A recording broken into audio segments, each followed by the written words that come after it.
سے نیند آ جاتی ہے، ہلکی سی آندھی محمد رسول اللہ کی نیندیں اڑا دیا کرتی تھی۔ میرے بھائیوں، ہوا میں ہلکی سی تیزی محمد رسول اللہ کو گھر سے نکال کر مسجد میں لانے پہ مجبور کر دیا کرتی تھی۔ وہ نبی تھے، جنتی تھے، پھر بھی مسجد سے، گھر سے مسجد کی طرف بھاگ رہے ہیں۔ ایک ہم ہیں، ہلکی آبادی ہو یا تیز، ہم اپنے گھروں کے اندر بڑے آرام سے سوتے رہتے ہیں، ہمیں آخرت کی کوئی فکر نہیں ہوتی ہے، ہمیں آخرت کی کوئی چنتا نہیں ہوتی ہے۔ حضرت عائشہ صدیقہ نے کہا تھا، جب اللہ کے نبی نے فرمایا قیامت کا دن ہوگا، میدان محشر لگی ہوگی، یحشر الناس یوم القیامت حفاۃ عراۃ غرلا، سب ننگے جسم ہوں گے، ننگے بدن ہوں گے۔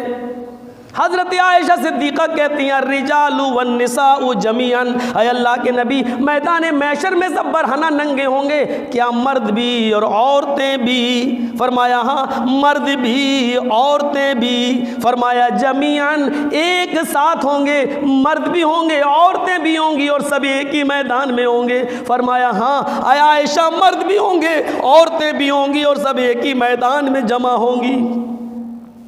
حضرت عائشہ کہتی ہیں تب تو عورتیں مارے شرم کے مر جائیں گی جب مرد ان کی طرف نظریں ڈال کر دیکھیں گے۔ فرمایا عائشہ کسی کو اتنی فکر کیوں کہاں ہوگی؟ الامر اشد من ان یہمہم، ارے معاملہ تو اتنا سنگین ہوگا کہ کوئی کسی کے اوپر شہوت کی نظر ڈالنے کے لیے تیار نہیں ہوگا۔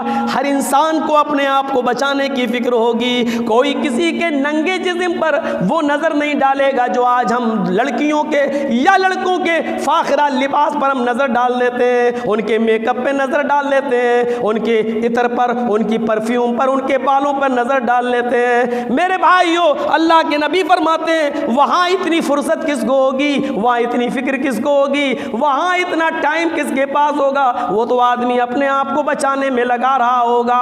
میرے بھائیوں، قرآن کی وہ آیت اور اس حدیث کے پس منظر میں ہم آخرت کے بارے میں سوچیں کہ ہم کہاں کھڑے ہیں، کس حیثیت سے کھڑے ہیں، کس جگہ پر کھڑے ہیں، اور سفر بھی اسی گاڑی پر بیٹھ کر رہے ہیں جس کی آخری اسٹیشن موت ہے۔ یہ سب کو معلوم ہے، یقین ہے کہ ہم جس گاڑی پر بیٹھے ہیں وہ ہمیں بس آخری اسٹیشن قبرستان پر ہی چھوڑے گی، کیونکہ قبرستان کے بعد کوئی راستہ ہے ہی نہیں جہاں سے آگے لے جایا جائے۔ ہم جس گاڑی پہ بیٹھے ہیں ہمیں معلوم ہے کہ اس گاڑی پر ہم بیٹھے ہیں اور ہماری یہ گاڑی چل رہی ہے اسی اسٹاپس کی طرف، اسی اسٹاپس کی طرف جا رہی ہے۔ ہمیں معلوم ہے کہ ہمارا آخری اسٹاپ وہی ہے، پھر بھی ہم مطمئن ہیں کہ ہم کامیاب ہیں۔ ہلکی سی آندھی آتی تھی، ہوا تیز ہو جاتی تھی تو اللہ کے رسول اپنے حجرے سے نکل کر مسجد میں آ جایا کرتے تھے، سجدے میں گر جایا کرتے تھے۔ اللہ، پہلے ہلکی سی آندھی آتی تھی، پھر وہ تیز آندھی میں بدل جایا کرتی تھی، پھر پتھر اور آگ کے عذاب سے پوری قوم ہلاک و برباد ہو جایا کرتی تھی۔ اے اللہ، کہیں یہ ہلکی سی آندھی تیز آندھی میں نہ بدل جائے۔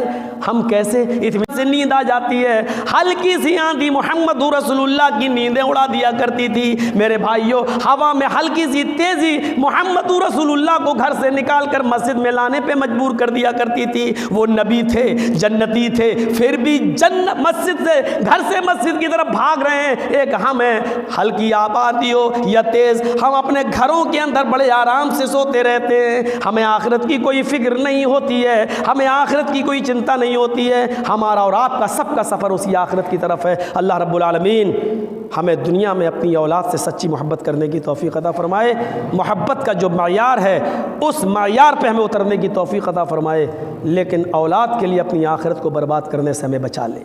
بار اللہ ہمیں عبادت کرنے کی توفیق عطا فرما، 5 وقت نمازی بنا دے۔ نماز چونکہ رزق حلال کے بغیر قبول نہیں ہے، اس لیے بار اللہ ہمیں حلال رزق کمانے کی اور حلال رزق کھانے کی توفیق عطا فرما۔ اے اللہ، ہمیں 2 روٹی ہی ملیں لیکن سکون کے ساتھ اور حلال کی ملیں۔ بار الہ ہماری زندگی کو اسلام کے دائرے میں پوری کی پوری داخل فرما دے۔ ادخلوا فی السلم کافہ، پورا کا پورا ہمیں اسلام کے اندر داخل فرما دے۔ جب تک تو ہمیں زندہ رکھ، اسلام پہ زندہ رکھنا، اور جب ہمارا خاتمہ ہو تو ایمان پر ہمارا خاتمہ فرمانا۔ وما علینا الا البلاغ المبین، وآخر دعوانا الحمد للہ رب العالمین۔